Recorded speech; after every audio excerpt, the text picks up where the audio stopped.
그러게요. 이게 큰일 났습니다. 이 가속도 붙으면 엄청 빨라질 것 같은데. 작년 31일까지 근무하고 1월 1일자를 넘어왔거든요. 근데 이제 3개월이 지나면 12분의 1입니다. 그게 그냥 3개월이라고 하지만 3년으로 치면 그게 12분의 1이 지났더라고.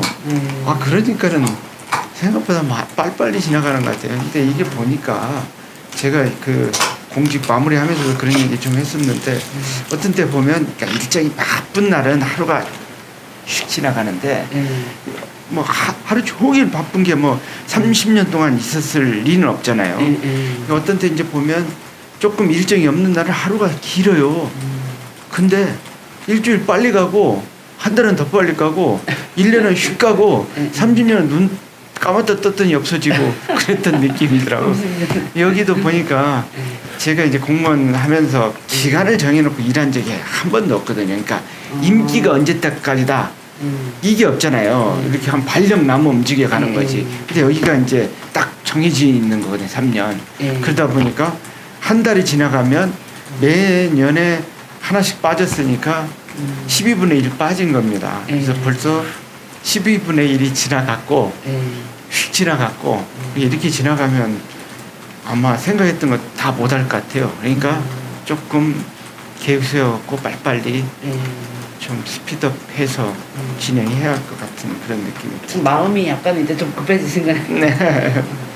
그리고 이제 이렇게 처음에는 사실은 한 달은 아무리 제가 여기를 밖에서 많이 봤다고 해도 그래도 익숙하지 않은 부분이 분명히 있거든요.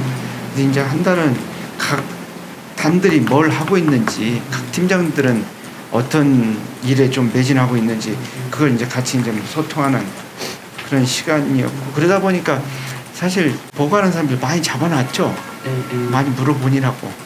그리고 이제 그러니까 2월, 3월은 사실은 이제 여기 전체 이제 구조 중에서 조금 보강하거나 개선하는 부분이 뭔지 그것 좀 보려고 노력을 했고, 그리고 3월에는 이제 예산을 받았던 거에 평가가, 그러니까 선정 평가가 집중적으로 있었던 때거든요. 그러니까 뭐 R&D라든지 인력 양성 사업들 쭉 과제들 세팅했던 것들 선정하는 과정이 쭉 있어가지고 그것 좀 이제 같이 좀 보고 하다 보니까 이제 3개월이 쑥 지나가 버리는 거죠. 그래서 이게 진짜 빨리 갈 것 같습니다. 4월에 뭔가 이제 좀 틀을 잡고 시작하셔야겠다는 그렇죠. 생각이 드는데 그렇죠. 4월에 뭐 좀 하실 계획 있나요? 그러니까 이제 일할 수 있는 구조부터 조금 한번 보려고 하고요. 그 다음에 뭐 기관은 항상 인사가 있는데 아마 이 기관도 인사를 조금 이렇게 밀어놨던 것 같아요. 그래서 저는 이제 인사를 반드시 해야 된다고 생각을 하지는 않지만 정기 인사라는 것이 있고 그 조직원들이 그거에 대해서 기대가 좀 있으니까 그걸 뭐 사람이 뭘 누구를 어디로 보내야 되고 뭐 누가 뭐 역량이 부족해서가 아니라 그런 정기 인사의 필요성 때문에 아마 조직의 구조하고 거기에 맞는 인력을 조금 배치해 가지고 이제 본격적으로 이제 그 선정된 과제들 수행하는 본격 태세를 이제 갖추는 게 아마 4월달 좀 해야 할 것 같아요. 여기가 강점이 있는 부분에 특화돼서 조직화가 돼 있어요. 이게 뭔 말이냐면 R&D 전담 기관이잖아요. 그러니까 R&D를 관리하는 거에 특화돼 있죠. 그거는 되게 강점이에요. 잘 하고 있어요. 그러다 보니까 이제 뭐냐면 R&D 관리 기획을 하는 거. 그러니까 예산이 있었을 때 그 예산 갖고 어떤 과제를 수행하는 게 적절할까? 그 기획하는 거. 그다음에 기획을 하면 누가 이 과제를 잘 수행할까? 선정하는 거. 그다음에 선정하면 이제 과제 수행을 하는 과정에서 예산 집행이 잘 되는지, 그다음에 성과물이 우리가 기획했던 대로 나오는지 요 관리하는 거. 그거 되게 잘해요. 근데 좀 좁아요. 제 느낌에는. 코프를 조금 더. 그렇죠. 거기만 있다 보니까 딱 느낌이 뭐냐면 그러면 R&D를 내가 공격적으로 하려면 뭘 더 해야 되는지, 예산을 더 뭘 따야 되는지, 예타를 어디를 좀 신경 써야 되는지 하는 예산을 잡아오는 그 앞쪽 과정이 약해요. 그 다음에 또 하나는 뭐냐면 R&D가 끝났잖아요. 거기가 끝난 게 끝이 아니고 R&D를 책자로 갖다 주면 뭐하냐 이거죠. 제가 그래서 농담으로 맨날 두꺼운 책자 주면 컵라면 김 안 빠지게 눌리는 용도로 쓰면은 야 그 100억짜리 과제를 컵라면 그 김 안 빠지게 눌러놓는 용도로 쓰면 되겠냐. 그러면 그 과제를 이게 물론 이제 결과물을 어떤 형태로 다큐멘테이션은 해야 되는 거고 그럼 그 결과물을 보고 사업화로 연결해 줄 수 있는 여지가 있는지 하고 그다음에 그 과정에서 R&D를 주면 연구를 하고 개발을 하잖아요. 자연스럽게 인력 양성이 되는 그 과정을 연계해서 예산을 확보하는 그다음에 뭘 주력으로 해야 될지 플래닝 하는 거에서부터 그게 이제 예산이 이제 확보되면 아까 얘기했던 기획하고 저기 뭐 선정하고 평가 관리하고 하는 거 이게 주로 메인으로 했던 거 그다음에 그 결과물을 가지고 성과 창출과 인력 양성이 자연스럽게 연계되게 하는 것 여기까지가 전죽이다. 그렇게 좀 넓혀 보자 이런 얘기를 했고 그러다 보니까 그 영역이 조금 약합니다. 그 영역을 조금 보강해야 되고 이제 또 하나는 아까 이제 이 기획하고 평가하고 관리하는 거 중심으로 하다 보니까 문제가 구조가 약간 수평적 구조예요. 그러니까 뭔 얘기냐면 AI 하면 AI 기획하는 사람 다른 단에 있고 AI 평가하는 사람 다른 단에 있고 AI 관리하는 사람 다른 단에 있고 그다음에 그 인재 양성하는 거 다른데 기술 사업과 다른데 그러면 단이 다 옆으로 돼 있으니까 AI 모여하면 단에서 각 대표 주자가 와야 되는데 수평적으로 모여져 있어하고 소통을 잘하고 이게 연계가 되는 문화가 돼 있으면 그때 모여하면 쫙 모여갖고 딱 일사불란하게 갈 수 있는데 그게 우리 구조에서 잘 작동할 때도 있지만 작동을 안 할 때도 있잖아요. 그러면 나쁘게 보면 이제 핑퐁 치는 거죠. 야 이건 네가 해. 왜 단 바뀌니까. 그래서 그걸 어떻게 좀 수직적으로 일관할 수 있는 부분은 없을까. 그리고 이제 기능적인 부분 중에서 수평적으로 하는 게 더 효과적인 걸 이 양쪽을 같이 그러니까 AI 하면 AI를 딱 한쪽 그 단장이나 팀장 밑에서 기획도 하고 관리도 하고 인력 양성도 하고 그렇게 관리할 수 있는 거 하고 그다음에 이거를 공통적으로 관리할 수 있는 부분은 약간 수평적이더라도 좀 공통적인 부분으로 하는 거를 조금 약간 이원화해서 그 두 개를 조금 중복해서 조직을 조금 효율화할 수 있는 방법이 없는가? 약간 매트릭스 구조 같은 거. 그래, 예, 정확히 맞습니다. 네. 그런 걸 좀 고민하고 있습니다. 그래서 이렇게 수평적으로 구조가 돼 있어서 훨씬 더 효과적인 부분이 분명히 있고요. 조금 수직적일 때도 효과적인 부분이 분명히 있습니다. 그러니까 예를 들어 예산 관리 같은 경우는 어디나 다 예산이 들어있잖아요. 국제협력은 어디나 다 들어있거든요. 그런 거는 수평적인 부분을 딱 묶어서 관리해 주는 게 좋죠. 그러니까 정부 조직으로 보면 제가 기조실장을 했잖아요. 기조실이 전향적으로 그 수평적 기능을 딱 묶어놓은 데고 그 다음에 나머지들은 AI국 기초원천 정책관 뭐 통신정책관 주제별로 돼 있지 않습니까? 그러니까 그게 주제별로 묶으면서 기능적으로 묶은 거를 딱 이걸 잘 안배를 해서 작동을 해야 약간 핑퐁하는 것들을 좀 줄이면서 일관되게 관리되면서 또 기능적인 부분이 중복되지 않게 그렇게 아주 모든 조직에 있는 중복적인 거는 수평적으로 딱 관리하게 그렇게 할 수 있는 게 없는가 그런 걸 좀 고민하고 있습니다. 이게 상당히 필요한 조직 구성일 것 같고 최적일 것 같긴 한데 거기 안에서 어쨌든 수직적으로 가려면 집중적으로 좀 잡아야 되는 이 카테고리를 좁게 잡을 수도 있을 것 같고 그렇죠. 넓게 잡을 수도 있을 것 같고 몇 개 잡을 수도 있고 근데 저희는 조금 더 이 정부 그 편제보다는 좀 넓게 잡혀야 할 것 같아요. 아무래도 거기는 이제 그 세부적인 정책을 다 하는 데지만 우리는 그런 정책들 중에서 수행이나 전담하는 거기 때문에 스코프가 좀 더 넓어도 될 것 같아요. 예를 들어 통신 통신 뭐 방송 전파는 비슷한 부류가 될 거고 AI 소프트웨어가 비슷한 부류가 될 수도 있을 거고 뭐 융합이라든지 뭐 정보통신 이렇게 묶을 수도 있고 그거는 이제 어떻게 조금 더 묶는 게 좋은지는 왜냐면 부처에서 업무하는 그 수요도 있거든요. 제가 뭐 딱 결정을 뭐 했는데 부처가 야 이거는 이쪽으로 가는 게 좋겠다 이런 의견도 있고 하기 때문에 그 소통하고 또 우리 조직 내에서도 어떻게 안배하는 게 좀 좋을지 그리고 그걸 전담할 딱 그 적정한 인력이 있을지 그것도 같이 봐야 되니까 그래서 같이 소통하면서 결정하는 게 좋을 것 같고요. 그러니까 지금 조금 고민하고 지금 같이 좀 얘기를 하고 있습니다. 언제쯤 나오나요? 준비된 사수부터 총을 발사하지 않습니까? 준비되면은 준비되면 바로 발사나요? 준비되면 바로 발사해야죠. 뭐 하여간 뭐 모르겠습니다. 하여간 준비되는 대로 빨리 준비되면 그렇게 조금 일을 하는 구조를 조금 개선하고 거기에 적정한 인재를 정기 인사를 좀 안배해서 그리고 그 시점이 아까 얘기하는 올해 그 수행 과제가 딱 선정됐으니까 이제부터 이제 과제 이제 수행하는 단계로 넘어가지 않습니까? 그거 할 수 있는 적정한 사람들이 할 수 있게끔 이렇게 좀 거기에 맞춰서 좀 진행해 주는 게 좋을 것 같아서요.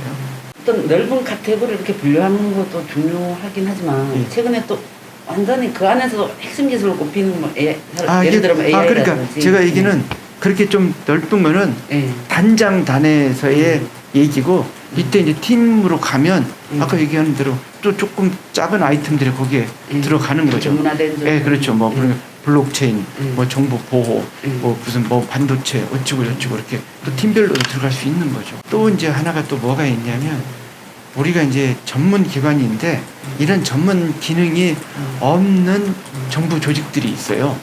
이렇게 그 R&D를 전담할 수 있는 구조가 이게 저희가 지금 인력이 공무원직까지 다 하면 380명 이렇게 되지 않습니까? 인원이 제법 많거든요.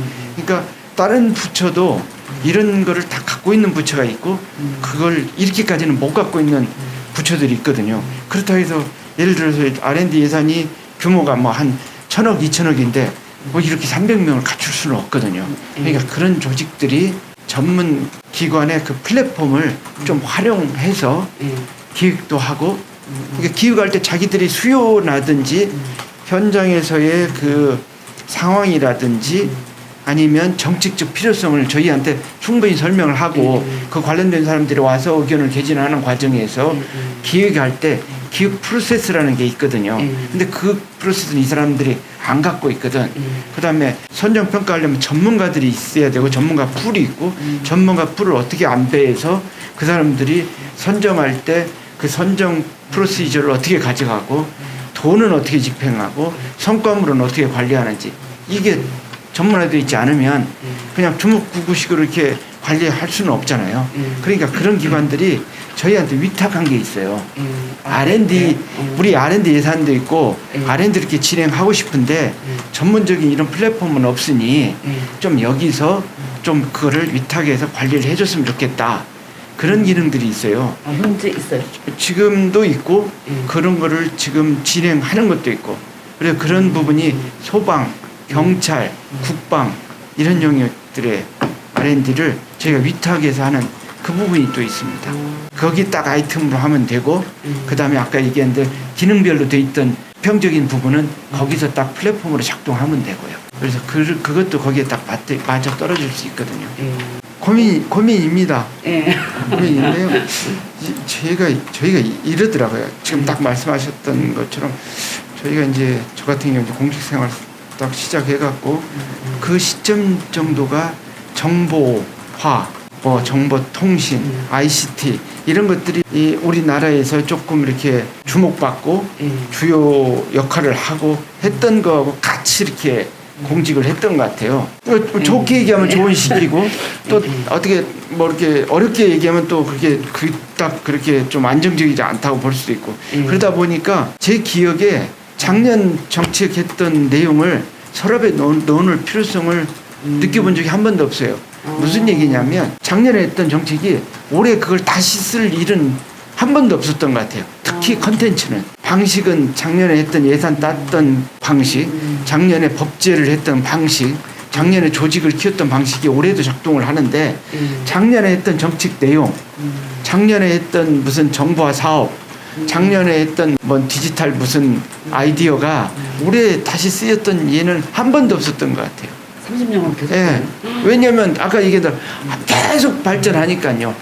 진짜 작년에 썼던 예산 포트폴리오가 올해 그대로 써있던 예는 한 번도 없었던 것 같아요. 그러다 보니까 그게 그렇게 급변함에도 불구하고 그나마 그렇게 숨이 엄청 막 이렇게 헛걱거리지는 않을 수 있었던 게 약간 고산지대에서 뛰었던 것 같은 그런 느낌으로 저기 했기 때문에 그 호흡 조절은 그래도 조금 가능할 것 같고 아까 얘기했던 이제 그런 급변하는 구조에서 이제 뭘 기업의 수요라든지 정치적 수요라든지 이런 게 복잡하게 있는데 어떻게 안배해서 할까 그 부분 되게 중요하고요. 그래서 저희가 아까 3월에 선정평가 한번 쭉 한번 했다고 했잖아요.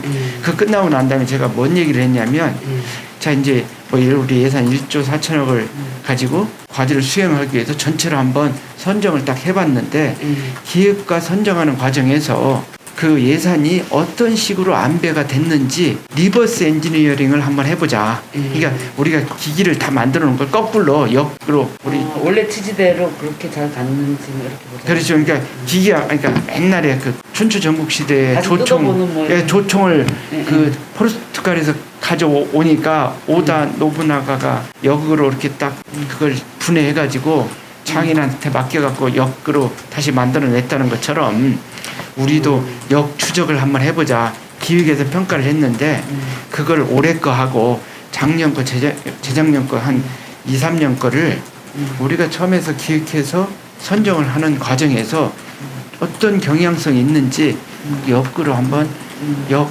추적을 한번 해보자. 그래서 뭘 보냐면 과제가 자율 공모를 했던 과제하고 저기 막 지정 공모를 했던 거하고 정책 지정을 했던 거하고를 한번 어떤 비중으로 했고 어떤 계기로 했는지를 한번 역산을 한번 해보자. 무슨 얘기냐면 자율 지정 과제는 수요도 자기가 제기하고 수행도 내가 한다고 내면 과제도 좋고 수행자도 적정한 이거 프로젝트네 하면 그걸 선정해 주거든요. 그러니까 이쪽은 현상이 뭐냐면 자기가 잘하는 영역, 자기가 하고 싶은 영역 엄청 많이 저기 어플라이를 해요. 경쟁률 엄청 치열해요. 그러니까 쉽게 얘기하면 내가 휴대폰 기술이 있고 휴대폰 전문가 있으니까 야 휴대폰이 기어다니는 휴대폰 만들어 보자. 이런 아이디어를 내는 거예요. 이 사람한테는 쉬운 아이디어인 거죠. 자기가 어느 정도는 다 기초적인 부분을 좀 갖고 있으니까. 그런데 이런 것만 만약에 하면 그런 수요 반영은 잘 되는데 진짜 도전적이고 실패할 것 같고 장기적으로 돌아갈 것 같고 아주 원천적인 거는 누가 하냐고. 실패하고 힘드니까 안 한다고 하거든요. 그래 이것만 그러면 하면 되겠네. 그럼 만약에 우리가 역산해봤더니 이것만 잔뜩 하고 있네. 그럼 문제는 뭐냐면 진짜 도전적이고 남들이 하기는 싫은데 반드시 해야 되는 거 그건 누가 해주냐 이거죠. 그래서 그걸 역산하자고 했고 그러니까 여기 하나 있고 또 하나는 뭐냐면 주제를 정해놓고 수행은 누가 할지는 그건 이제 정해주는 거죠. 이런 주제가 필요하다. 연필 개발이 필요하다. 그러면 연필 개발에 관한 과제를 주면 이걸 누가 제일 잘 만들지를 이렇게 어플라이 받아갖고 적임자를 찍어주는 요게 하나가 있고 세 번째 카테고리는 뭐냐면 과제도 정하고 수행자도 정하는 거죠. 이거는 왜냐면 경쟁도 없고 다 되게 어렵고 시간도 많이 걸리고 도전적이고 실패할 것 같고 그 원천 기술을 갖고 있는 데가 되게 안정적이고 그런 거죠. 그러니까 뭐 양자에 관한 뭐 핵심적인 뭐를 한다. 그러면 양자를 할 수 있는 국책연구소라든지 뭐 애틀이라든지 이런 데밖에는 못 하는 거죠. 근데 그걸 굳이 계속 저 유찰될 가능성이 큰데 그걸 뭐 응모하라고만 하고 기다리는 게 맞지 않으니 이거는 정해주는 거죠. 근데 만약에 정해주는 것만 많이 하면 되게 경직적일 거거든요. 공무원들이나 출연연이 하자고만 할 거고 여기만 많이 하면 자기들이 하고 싶은 것만 할 거고 그래서 제가 리버스 엔지니어링을 해보자는 게 다 한 다음에 까봤더니 여기 몇 프로 여기 몇 프로 여기 몇 프로를 하더라. 근데 여기가 이번에 좀 적다. 그러면 좀 늘려야 할 거고 여기가 너무 적다. 그러면 여기를 늘려야 할 거고 적정이 안배돼 있다. 근데 왜 무슨 계기로 이런 걸 했을까? 어떤 필요성 때문에 했구나. 어떤 부분에 시장 수요가 반영이 안 돼서 그걸 했구나. 이쪽은 정책적으로 반드시 필요한데 이런 부분에 저기 과제 기획이라든지 이런 쪽에 과제 이렇게 응모하는 게 적어서 이거를 좀 핵심적으로 끌고 가기 위해서 의도적으로 했구나. 이게 드러나는 거죠. 그러면 그거를 그대로 다 내년도에 그 포트폴리오 안배에 어떻게 할지를 활용하면 뭘 할지보다 더 먼저 예산을 크게 어떻게 안분할 거냐를 먼저 생각하는 거죠. 그래서 그걸 한번 해보자고 했던 거고, 그런 걸 좀 하면 아까 부장님 말씀하셨던 사회에서 급변할 때 이렇게 어떤 자율적인 수요, 정책적인 거, 좀 도전적인 거 이런 게 조금 적정하게 안배되지 않을까 하는 생각입니다.